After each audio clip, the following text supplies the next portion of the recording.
Thank you very much, Julia, and to the excellent panelists. May I invite you to now move back to your seats, please.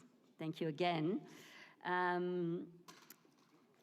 think that what Julia summarized very well, and what we heard is that it's interesting to see that the level of trust in OECD countries still has been maintained despite all the crisis, but we should not take it for granted that it will continue to be the case.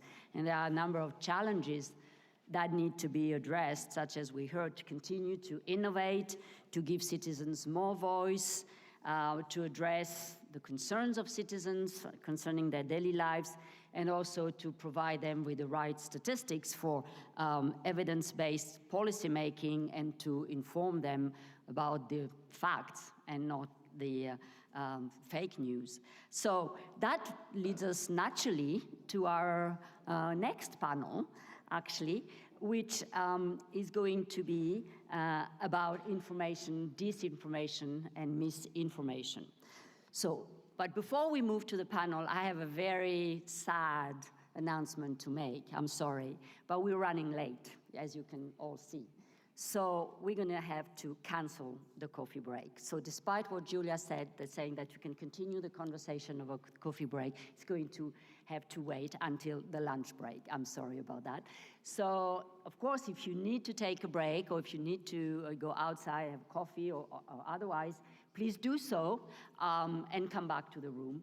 But we won't have a coffee break. We're going to move to the second session and to the next until lunchtime. So I would like now to invite for this next session on disinformation and misinformation, the moderator of the panel, Monsieur Christophe Deloire, who's chair of the board of directors of the Forum on Information and Democracy, and is going to moderate the panel. Thanks. Welcome to the panelists. So please, panelists. Move on stage. So that's bad news that you had to cancel the break, but that's good news that you didn't cancel this second session. Thank you for this. So I will ask the questions in English, but make my remarks in French. Je voudrais commencer par remercier. First of all, I would like to thank the Deputy Secretary General of OECD, Kerry-Ann Jones, the Director of Public Governance, Esla Shiglowski, for the organization of this forum. My name is Christophe Deloire. I am the chair of the Forum on Democracy Information, which is an international partnership that bears the same name, Information on Democracy. The idea is to impose democratic guarantees in the information sector. Come from the Reporters Sans Frontières, RSF, Reporters Without Borders. We are faced with many phenomena. They are not all new, but some of them have increased. Disinformation, manipulation, state propaganda, rumors, insults, hatred, speeches about hatred. So these are the phenomena. But then what about the causes, the reasons of all this? The causes are the deregulation of public democratic spaces that historically were created on a national basis with constitutional guarantee, the regulation of the media that was not visible for the public at large, and the regulation by those who organized the public debate, so journalists, where the self-regulation system, applying ethical principles, charters, and a specific professional culture. And all this has been swamped by the globalization and the digitization of our public space. So with our panelists, we are going to make statements, and then we will look at solutions. As an organization, as a Reporters Sans Frontières, as an NGO, we work at three levels. First, with journalists, how to make sure that their rights are respected, how to make sure they can work in right conditions, and then at another level, the media market. How to make sure that the competition does not weaken the work of journalists, and then the third level, the global architecture of the public space, the internet, the web, and the regulation issues. Nos panélistes. D'abord,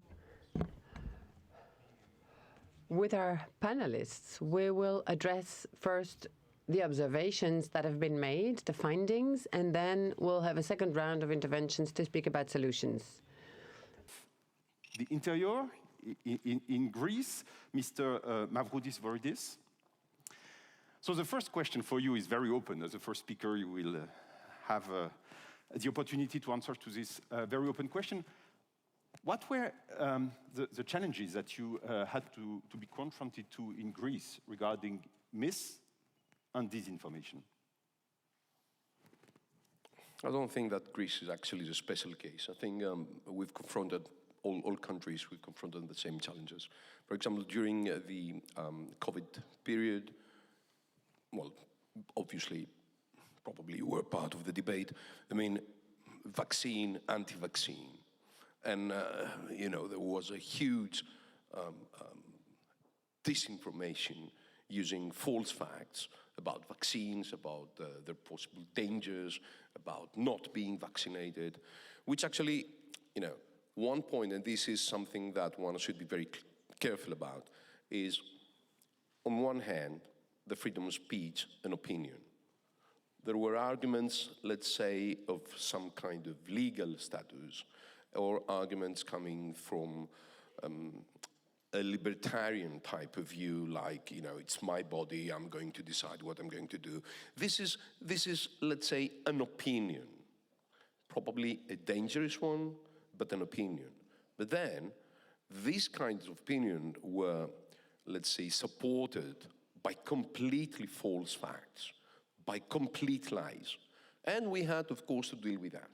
So where you draw the line, obviously, the line is the lies.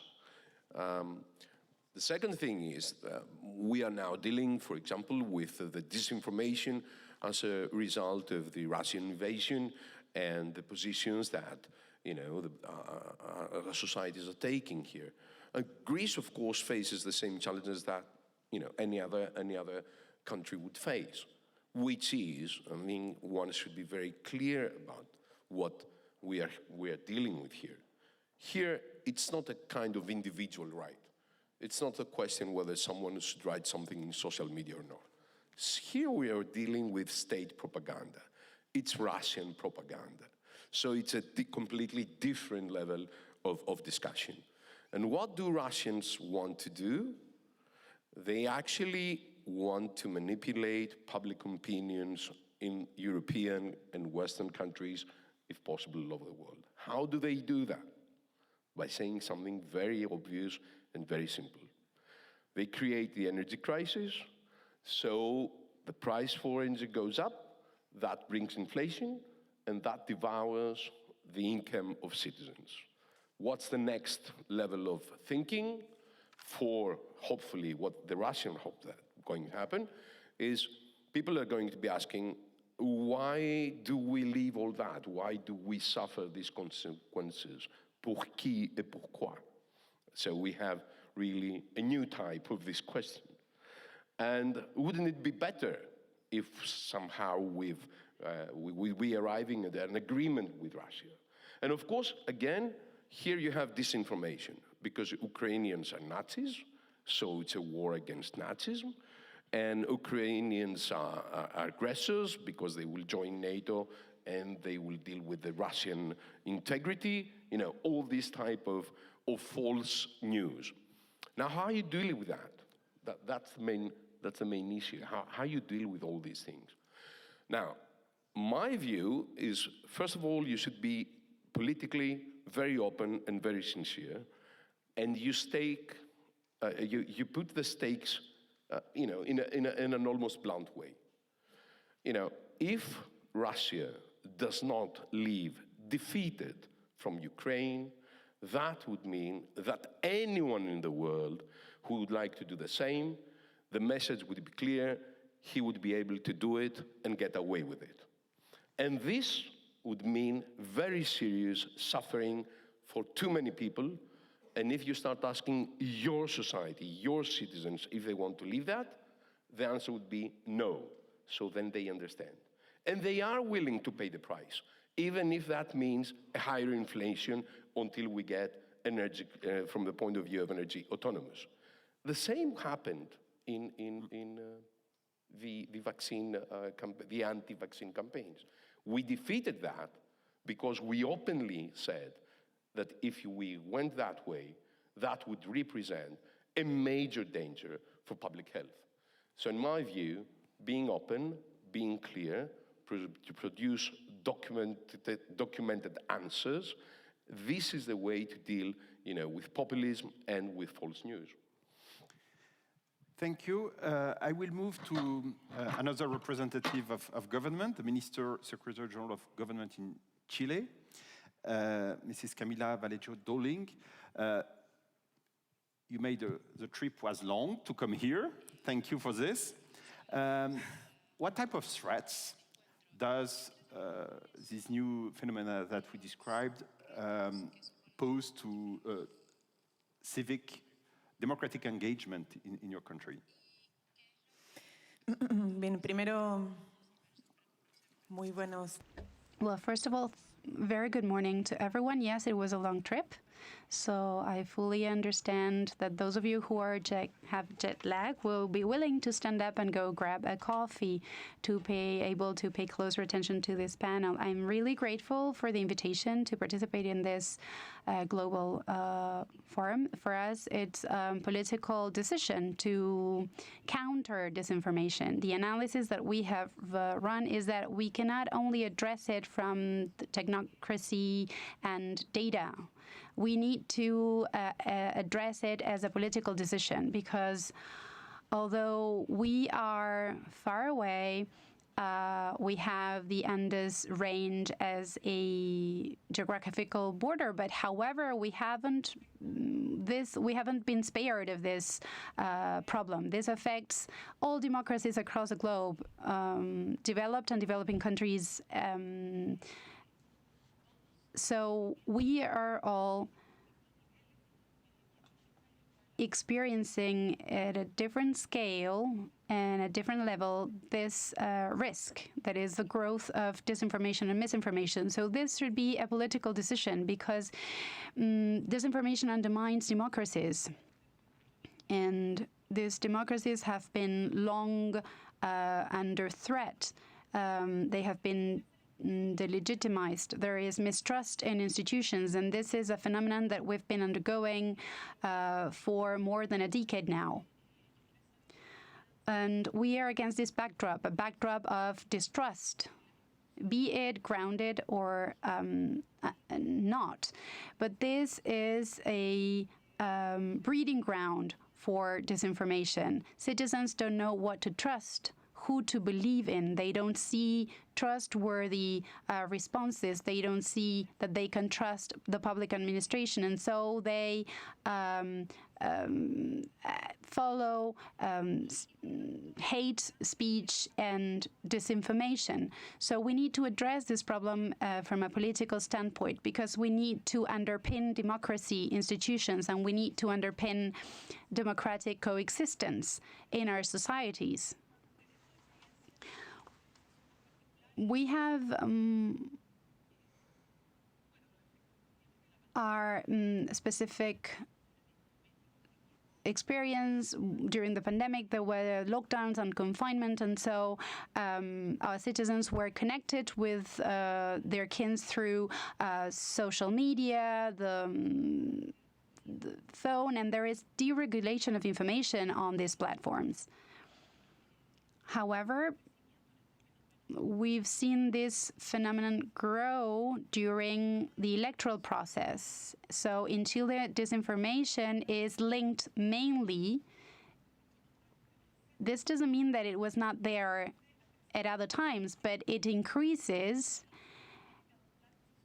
when the country needs to make important political decisions. We've seen this during the last presidential elections. We've seen political stances that were opposing and we see what was going on in social media, how the information was being exchanged, and there was a lot of disinformation around these election process. Then there was another election process that has to do with the constitutional change that we were voting for. And there was strong hate speech and strong disinformation during that process. And despite the efforts made by several institutions, by several agencies and the academic sector that proceeded to do with the fact-checking, and despite the efforts by the press and the media, the traditional media outlets, well, they made a huge effort to check facts, especially regarding the statements from members of parliament and politicians. Well, we've also run a campaign regarding informed voting, but despite these efforts, we were not able to fight back disinformation. So, of course, we do not have silver bullets. And these fora in which we can exchange experiences are a good first step towards a social contract so that we can fight disinformation. Con tiempo. Is my time up? Yes. About solutions. And of course, I ask all the speakers to speak short, briefly, so that we do not increase the delay. I will then move to people who are in charge of initiatives against disinformation. And to you, Mr. Jenny Sertz, you are the director of the NATO Stratcom Center of Excellence. First question with an answer with 3 sentences, and then another question immediately. What is this center? In 3 sentences, not more. Well, I'll try in one. This is a center that has to research the risks from the information environment to the national security, to NATO nations and partners, and provide the ideas for the solutions, how to counter these risks.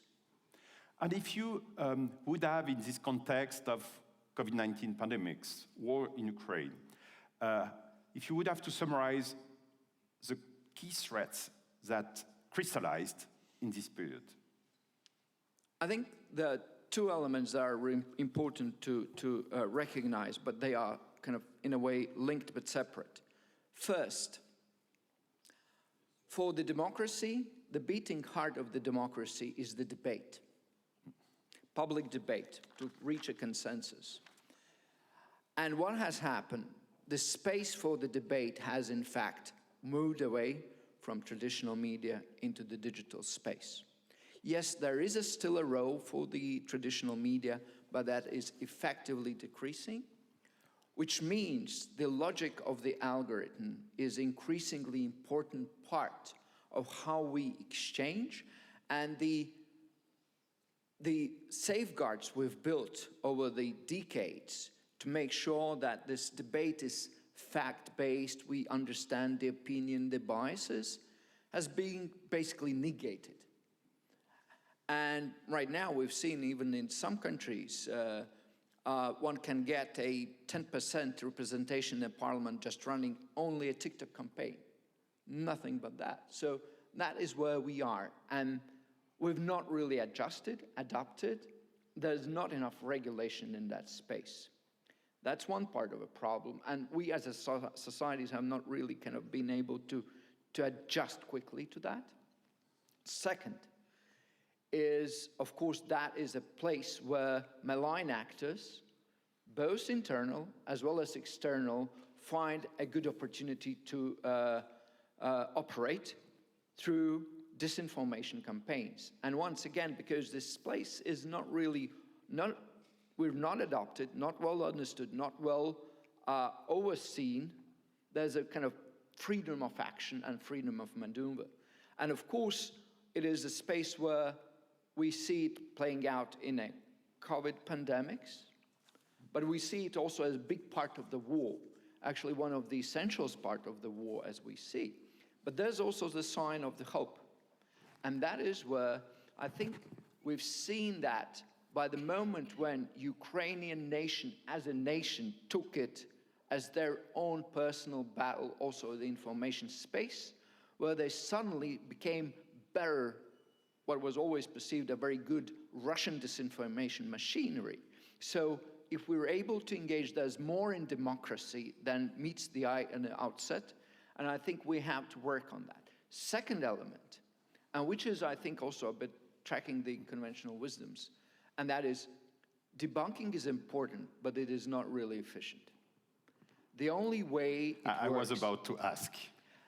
The only way it works, and actually US Stratcom campaign in a run-up of pool quite well demonstrated that, but it's supported by scientific evidence as well. Pre-bunking is the only effective way. So it is really difficult to attain. It is discussion about the use of intelligence, use of the way you educate your public, the way you drive your narratives, and et cetera, et cetera.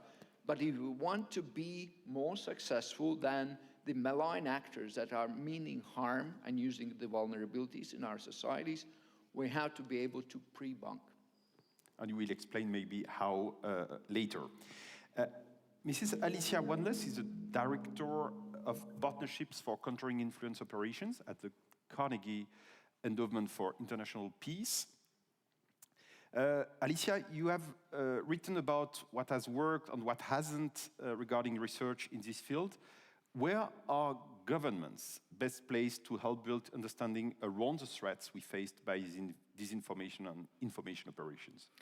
Yeah, so we've spent the last few years actually conducting a number of meta-studies and surveys, dozens of them, in the context of a multi-stakeholder partnership we run to find evidence-based policy for the information environment, which broadly speaking is the place where people and machines process information. It includes all the channels through which it moves, the technology, as well as the information itself. So a bit more broad than just digital media. And what we've learned is that we don't really know very much about how the information environment works as a system. We know very little about the effects of threats like disinformation. Intuitively, we know there's a problem, but empirically, that's a lot harder to understand, especially if it's conducted over social media and what the longer term effects are. And we know even less about the impact of interventions. So the vast majority of academic research continues to be on fact-checking, pre-bunking, disclosure, and there's a trickling in of evidence around deplatforming and some of the things that the platforms are doing, but it's very slow and piecemeal at this point. The vast majority of research, too, is on the EU and North America, so we have huge gaps elsewhere in the world. It's mostly qualitative, so we don't, again, have the empirical evidence to guide us. It's mostly on Twitter, or specific threats like disinformation and threat actors like Russia, and it lacks policy. So before I get to what the governments can do, the question here we've been asking ourselves is, why do we have these major gaps? One is that we don't have a great understanding for how online services like platforms, digital media platforms, social media platforms have changed our information environment. The other issue is that engineering costs are extremely expensive. So conducting this research is grossly inefficient on a project-per-project basis. The last thing is that we don't have a policy feedback loop. So research happens in academia, but it's not necessarily being translated into policy for governments. So what can governments do? I think the first and easiest step is there's two aspects of regulation that governments should be approaching, ideally in a broadly harmonized way so that the platforms can adopt them. Those two pieces are operational reporting, so aggregated, consistent reporting over time of how the platforms are actually operating. For example, how are they creating policies? How are they enforcing them? How are they studying their impact, among another 8 or so categories we have.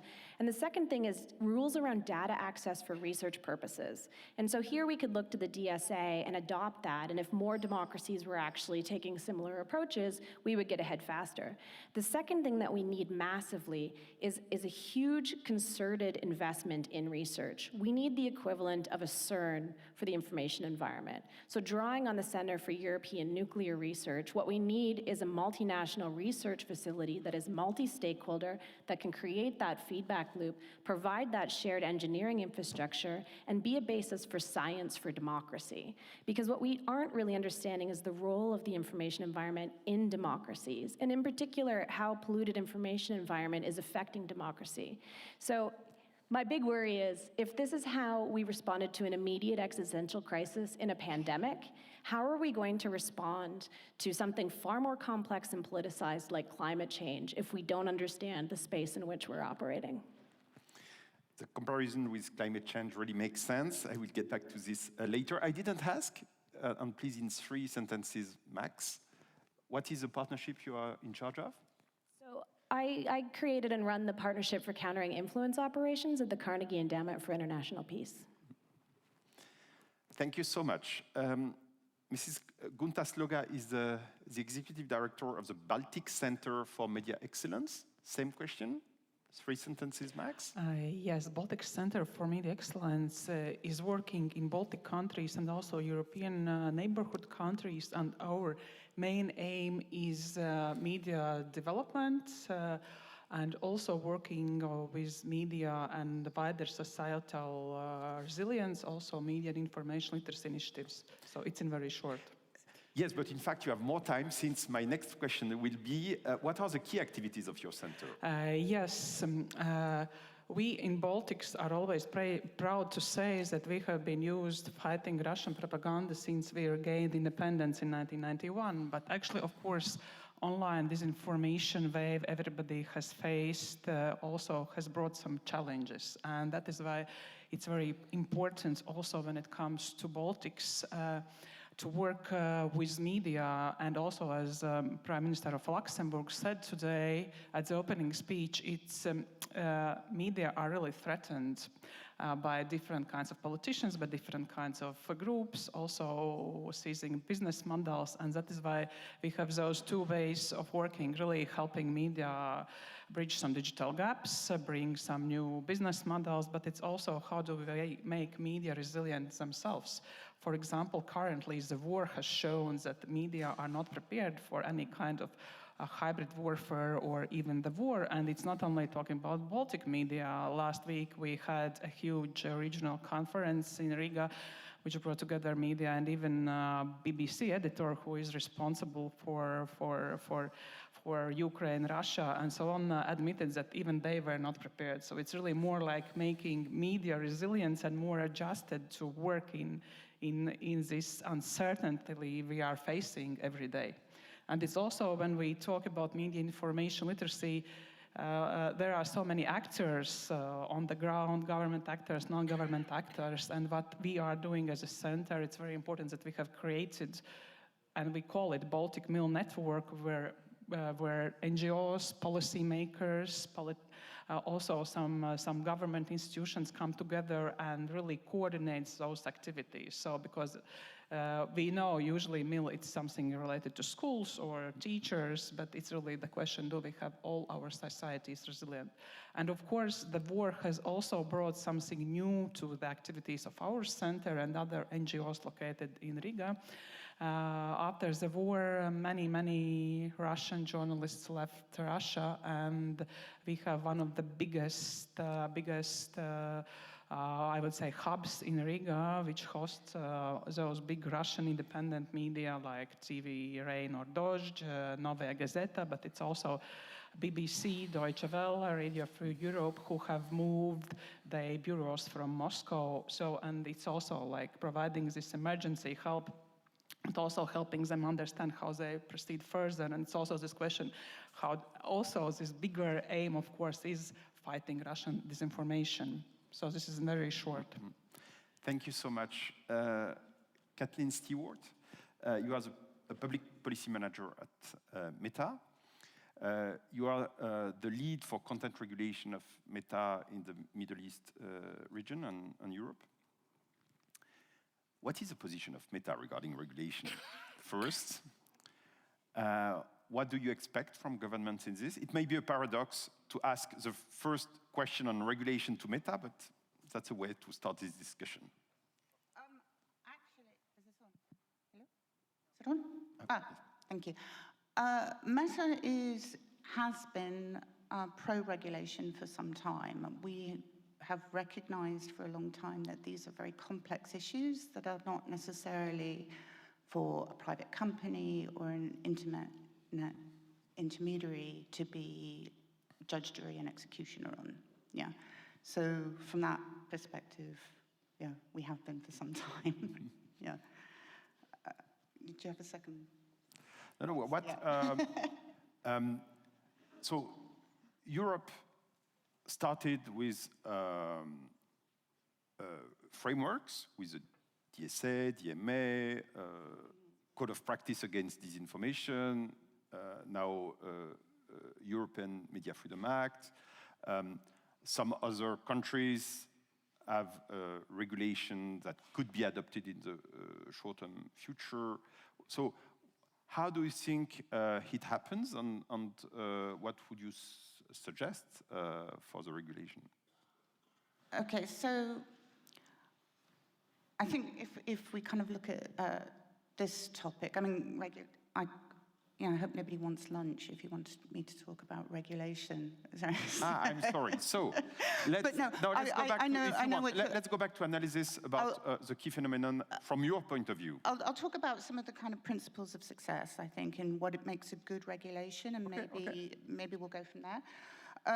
So, ultimately, success would be increased trust, right? That's our aim here. And what that really requires when it comes to whole of society problems and issues is multi-stakeholder commitments. So I think the EU Disinformation Code is an example of a good structure. It's just been revised. We're going to need to sort of see how it plays out. But as a structure, it requires different signatories to have different commitments in forming the solution to the problem. So obviously the platforms have a large number of commitments in that space, but also the fact checkers have commitments, the researchers have commitments. In fact, anybody who signs comes to the table with a commitment about what they are going to do as part of the solution. And I think for this kind of space, this is the kind of regulatory framework that gives the groundwork for success. There are a number of principles in that in terms of facilitating ongoing dialogue and collaboration between government, industry, research, being able to monitor, observe, and test what is going on, and being able to iterate and gather evidence and inform future policy decisions. Being able to align with global industry standards. I think one of the issues with the data is when different countries want different things, it becomes very hard to generate. But getting that kind of interoperability between regulators and what information is useful and helpful. And then also kind of complement the existing laws and the broader policy and legislative frameworks, particularly with freedom of expression. That's very important. And then somehow we need to have that ability to adapt. And I think with the misinformation space, it's really, really challenging because it's not like illegal content. You don't have a fixed list of what is information or disinformation. And prohibiting it would be unenforceable, would have actually negative consequences because you would then be removing people's ability to debate. So I think also when we deal with this space, we also need to think of kind of the negative consequences that could come out. I have just to say something, and you are not the representative of all platforms on social networks, but the European Commission has issued and negotiated with different stakeholders, including platforms, the Code of Practice Against Disinformation. And one of the commitments that was expected from digital platforms was to offer trustworthiness indicators. And out of 14 platforms, just one signed this commitment, which is a surprise. And you are not, as I mentioned, in charge of all those platforms. But I think people will get there when they're ready as well. I think it's the thing of it's an iterative process. So when success breeds success, right? And so some are not as far along the journey as others. Okay, thank you all for this first round. The second round will be to further explore how, not what, but how governments can support a whole of society effort to reinforce spaces for fact-based engagement and debate. There are a lot of means to work on it. Of course, countermeasures against disinformation, and that's the type of activities that some of the people here have. Promotion, defense of journalism, support to journalism can be another type of measures. But there is also content regulation, market regulation, which is really different, with obligations of means for actors, and especially social networks and platforms. There can be some more specific measures or processes to restore trust. For instance, it's a bilateral relationship between media. Avec des relations par exemple, bilatérales entre les médias et le public. Bien, donc abordons ce thème et explorons vos réponses et propositions. Alors, on va commencer par Gianni Sartz du Centre d'excellence Stratcom de l'OTAN. Voici une question clé. Vous avez exploré beaucoup. Qu'est-ce que l'on peut tirer de votre expérience? Expérience qui rassemble des représentants des secteurs académiques, publics, privés, de la société civile. Et il y a aussi une question par rapport à ces contre-mesures. Comment faire tout cela de manière démocratique?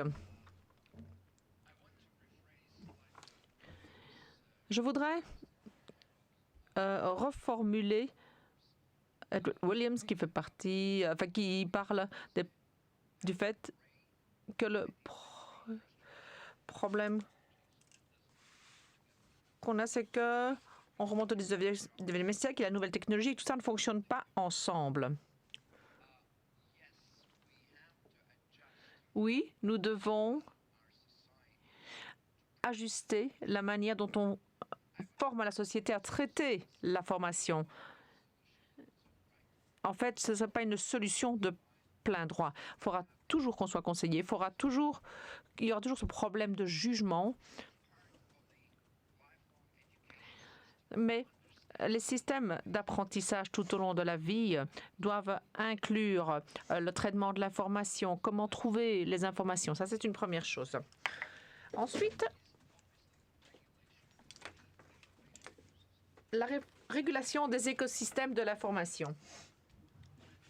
Et il y a du travail qui a été réalisé à ce sujet, mais il y a encore beaucoup de choses à faire, notamment quand je parle de réglementation du contenu, attention au contenu individuel.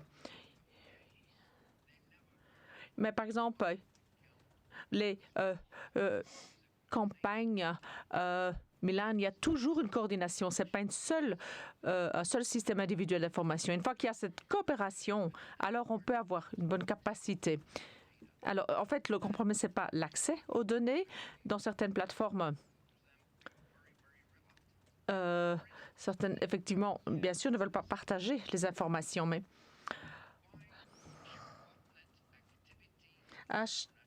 par exemple des activités de Washington sur notre propre compte et voir quelle est la partie de cela qui passe et qu'il n'y a pas de blocage par les plateformes. Chaque fois qu'on le fait, 90% passe. Donc, il y a beaucoup de choses à faire en la matière et les mesures de réglementation doivent progresser par rapport à cela. Troisièmement, chose peut-être la plus importante, c'est qu'on est toujours en retard.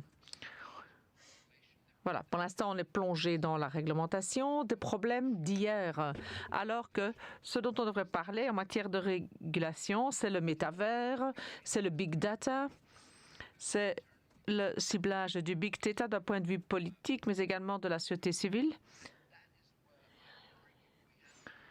Et donc, c'est là-dessus qu'il faut se concentrer. S'il y a un problème de processus démocratique dans les médias sociaux, imaginez un peu que si on n'a pas, si on se trompe avec le métavers, ça va être 3 fois pire. Donc plutôt que de regarder en arrière, allons de l'avant. Merci. Il nous reste environ 10 minutes. Alicia, vous venez d'un autre domaine, vous venez du monde universitaire, académique. Vous avez également collaboré au mécanisme de réactivité du G7. Alors, vous avez pas mal parlé du changement climatique et c'est peut-être en fait lié à la question qu'on leur pose maintenant. Comment traduire la recherche dans de la politique permettant une intégrité de l'information? Alors, ma réponse sera courte, c'est la pratique. Avec le G7, on a collaboré, on a travaillé en partenariat concernant un cours multi-parties prenantes pour s'assurer de l'intégrité de l'information concernant l'Ukraine. On a commencé par une évaluation, un exercice d'évaluation avec les membres, en même temps de voir où étaient les écarts d'information. Et les plus grands écarts concernaient toujours la coordination. Et en fait, il y a un fossé entre les parties prenantes, entre les gouvernements et la société, l'industrie, mais également au niveau géographique, entre ceux qui sont en Ukraine, ceux qui sont dans la région, ceux qui travaillent au niveau international.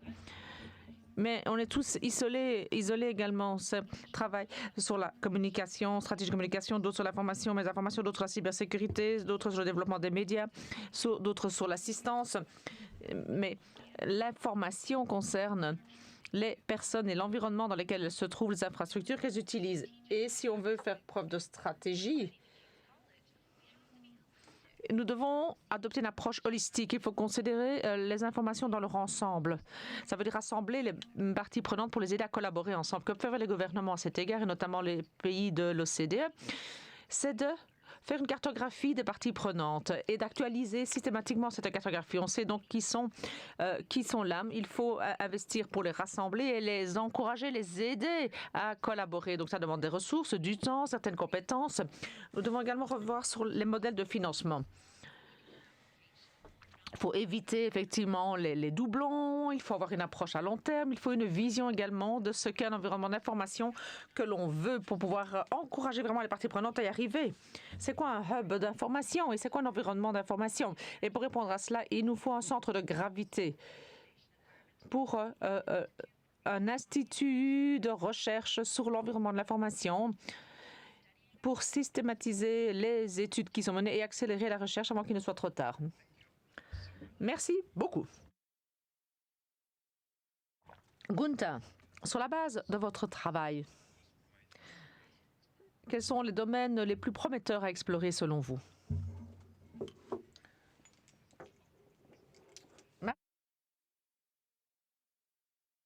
Ce qui est très important, c'est de voir quels sont les maillons faibles et comment les renforcer du coup. Et un des plus grands maillons faibles, c'est le trop local, le trop régional. Et donc, il est absolument nécessaire de se rapprocher du secteur des ONG, des organisations gouvernementales, des organisations internationales. Pour donner un petit exemple de la manière dont on a procédé en Estonie, dans la partie, en tout cas, Est. And Daugavpils, the city in Latvian Far East, is the example of this.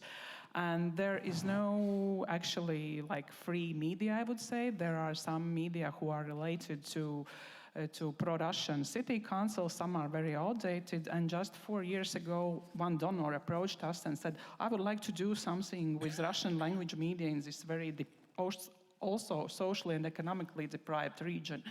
And we said, like, we have no partners. And then I said, okay, let's create a partner. And we called a hackathon. And luckily, some journalists who were rid of covering news for this pro-Russian city council, they decided to create an independent news portal, which sounds maybe something strange, but for this city, it was very important. And now, in 4 years, it has grown as the most influential media in the city, and especially during the wartime, when it calls the war, because those pro-Russian media are avoiding calling the war. We see that it's really like this has become a really important way how to address audiences which are, especially in this eastern part, very, very prone to disinformation. So actually, this is how do we find those weakest links in our media systems and how do we really strengthen them? I think it's very important. It's really this common work of us. Thank you. Kathleen, briefly, even if that's a large question, what can you do in the future as Meta, and what can other stakeholders do to solve the problems we just exposed? If you would Oh, gosh. Well, I think there is something actually for, the kind of multi-stakeholder collaboration and, the holistic dealing with things. But there's also something for industry to do in terms of sharing best practice. So there is a thing called the Digital Trust and Safety Partnership, where there are 14 member companies, so all the large companies, as well as a number of small companies like Discord, Pinterest, and so forth. And they looked at this question, how do you improve trust and safety across? And they looked in terms of the pillars, so product development, product governance, enforcement, transparency, and the cycle of continual improvement. And we looked at kind of what are the 35 best practices within those pillars, did a self-assessment. And from that, we could actually get a good understanding of where industry as a whole can work together and improve, and where industry is sort of doing okay. And to give the two examples, we're sort of doing okay in terms of defining how our community standards works and how our policies and procedures are on the different platforms. The sharing of research data is an industry-wide problem. I think there are specific reasons for that, and I think it's because we collect data for our standards. We don't collect data for the researchers, and so then there becomes a challenge in that. But I think there is something in terms of industry and working together to share best practice, understand best practice, and then bring that into this multi-stakeholder forum to help the whole solution. Thanks. Now, governmental answers. Mr. Minister, if you would summarize what could be done at the national, European, and broader level? Okay, first of all, let me just stress that what we're doing here is actually part of the process that we generally should be doing. I should be thanking OECD for that. And let me say that we're going to be participating, Greece is going to be participating and sponsoring the next survey that, about the trust of the institutions. The second thing, one thing that we do in Greece in order to deal with that is we're creating a digital center where we're going to be collecting all type of that information, check whether this is disinformative, and then provide to the media, traditional and non-traditional, the proper information if they'd like to respond to that. So this is, let's say, a digital center of information that we are going to be creating, and we are all now working on that. And of course, this, I should stress that DG Reform and the European Commission, we've heard, they're doing an excellent work, and we're really working with them on that issue. The other thing is, let's not leave from the question of trust the efficiency of public administrations. If public administrations are efficient, then they gain trust. And I don't want to upset any journalist, but no matter what the media will say. Because people have a personal experience of how public administration do work. And, this is somehow cannot be distorted. If actually public administrations work well, then you cannot have a distortion, you cannot, let's say, change the experience that people have. And my final point, let me close with a rather optimistic note. I think, guys, we are winning. Democracies are winning. We are not losing this war. We are winning this war. I mean, we've won that with the anti-vaccination campaign. Most people massively responded because it was scientifically based, and the response was scientifically based, and because actually they understood the dangers for public health.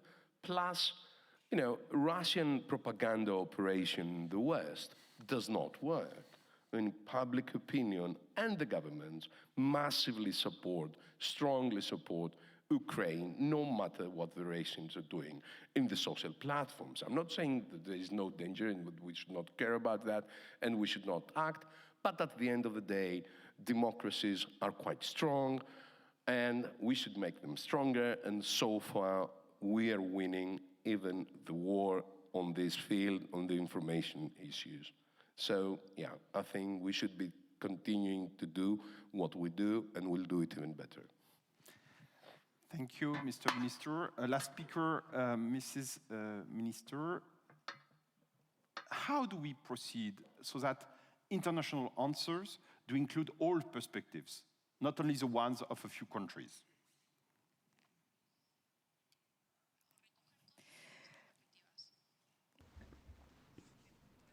I don't know if we all have if we have all the international responses here, but I think that the first thing we need to do, at least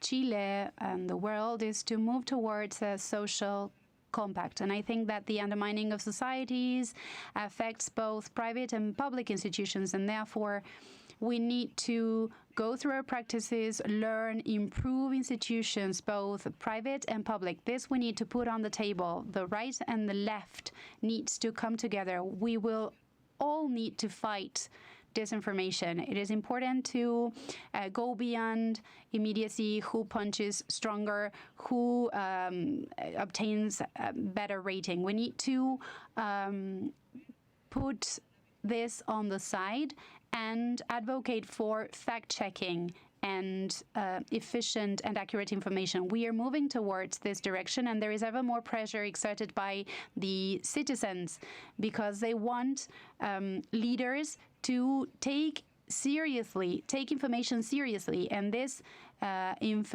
pressure from their societies can lead to confrontations or social unrest. So we need to put all this on the table.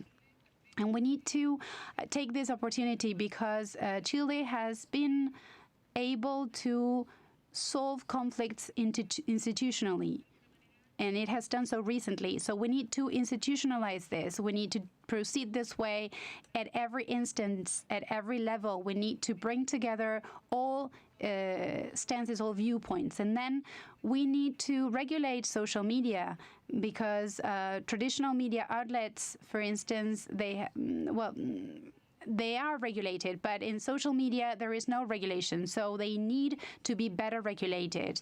And we always need to fight back disinformation and at the same time protect the freedom of speech of our citizens. And this is a balance that we need to strike. There is no silver bullet. There is no one-size-fits-all solution. But I think that the OECD and UNESCO's initiative will be really important because digital platforms, for instance, see that there are more than 100 legislative initiatives across different countries. So it would be better to have an international organization that can serve as to define an international standard and therefore streamline communication.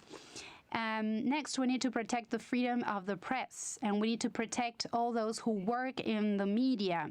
We have supported the initiative from UNESCO because one way of fighting disinformation is raising protection levels. And we need to protect the freedom of the press and the workers who work in this industry.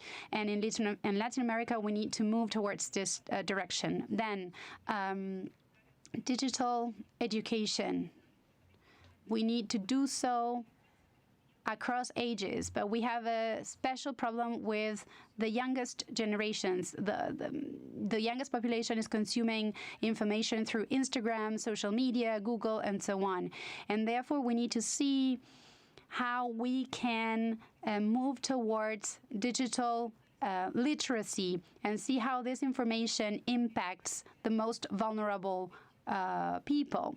It's not the same how this information impacts on the most skilled and educated people as to how it impacts on the most uneducated part of the population.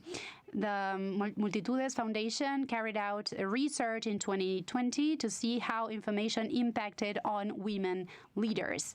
And the impact on women members of parliament of this information is higher than in men representatives or members of parliament. So we need to see how this has an effect on gender and on the most vulnerable parts of our population. So I think that we have